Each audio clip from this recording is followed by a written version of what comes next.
ఏది అయినా ఆచి చికెన్ మసాలా. ప్రధాని మోదీ పర్యటనతో తెలంగాణ దశ మారబోతుందని బీజేపీ శాసనసభాపక్ష నేత ఏలేటి మహేశ్వర్ రెడ్డి అన్నారు. డబుల్ ఇంజిన్ సర్కార్తోనే తెలంగాణ అభివృద్ది సాధ్యమని చెప్పారు. కాంగ్రెస్ ప్రభుత్వం అరాచకాలు పెరిగిపోయాయని ఆరోపించారు. తెలంగాణలో జరుగుతున్న విధ్వంసాన్ని ఆపాలంటే నరేంద్ర మోదీతోనే సాధ్యమంటున్న ఏలేటి మహేశ్వర్ రెడ్డితో మా ప్రతినిధి వేణు ఫేస్ టు ఫేస్. తెలంగాణలో ప్రధానమంత్రి నరేంద్ర మోడీ రాబోతున్నారు. ఇందుకు సంబంధించి ఇప్పటికే బీజేపీ పార్టీ అన్ని ఏర్పాట్లు కూడా చేసింది. మనతో పాటు బీజేఎల్పీ నేత ఏలేటి మహేశ్వర్ రెడ్డి ఉన్నారు. వారితో మాట్లాడించే ప్రయత్నం చేద్దాం. సార్, మోడీ మూడోసారి ప్రధానమంత్రి అయ్యాక రేపు రాబోతున్నారు. ఇందుకు సంబంధించి ఏర్పాట్లు ఎలా ఉన్నాయి, ఏం జరుగుతుంది?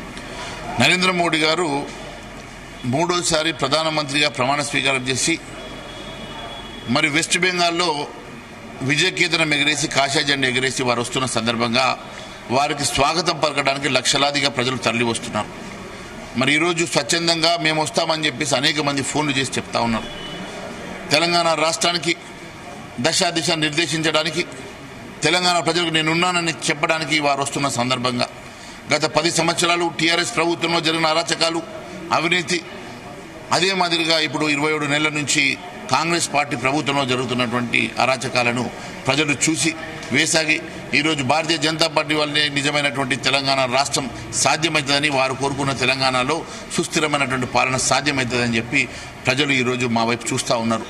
ఆ సందర్భంగా నరేంద్ర మోడీ గారు మరి డబుల్ ఇంజన్ సర్కార్ వల్లనే తెలంగాణకు న్యాయం జరుగుతున్న ఉద్దేశంతో నేనున్నాను భరోసా ఇవ్వడానికి వారు వస్తున్నారు.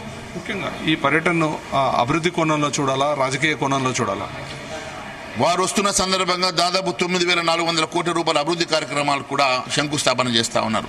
అదే మాదిరిగా తెలంగాణలో జరుగుతున్నటువంటి విధ్వంసాన్ని ఆపాలంటే అది నరేంద్ర మోడీ గారి వల్ల సాధ్యమవుతుందని, నేను మీకు ఉన్నానన్న భరోసా ఇవ్వడానికి కూడా వస్తున్న సందర్భంగా రాజకీయ కోణం కూడా కనబడతా ఉన్నది. ముఖ్యంగా కాంగ్రెస్ పార్టీ ఏంటంటే 2 కోట్ల ఉద్యోగాలు ఇస్తా అన్నారు, ఇవ్వకుండానే తెలంగాణకు ఎలా వస్తున్నారని చెప్పి ప్రశ్నిస్తున్నటువంటి పరిస్థితి. ఒక్క విషయం చెప్తున్నా, వారిచ్చినట్టు హామీలు నెరవేర్చమనండి.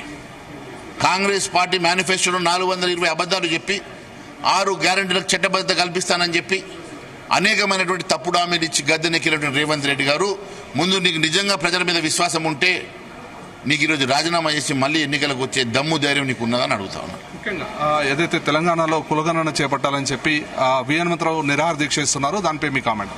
నాకు దాని మీద అవగాహన లేదు. వారు ఏం చేస్తా ఉన్నారు, ఏం చేస్తా అంటున్నారు. ఇప్పుడు కాంగ్రెస్ పార్టీ గురించి మాట్లాడేంత అవసరం కూడా లేదు. ఆ పార్టీ ఈరోజు ఒక ముస్లిం లీగ్ పార్టీగా మారిపోయింది, ఒక రీజనల్ పార్టీగా మారిపోయింది. ఆ పార్టీల గురించి నేనేం మాట్లాడాలి?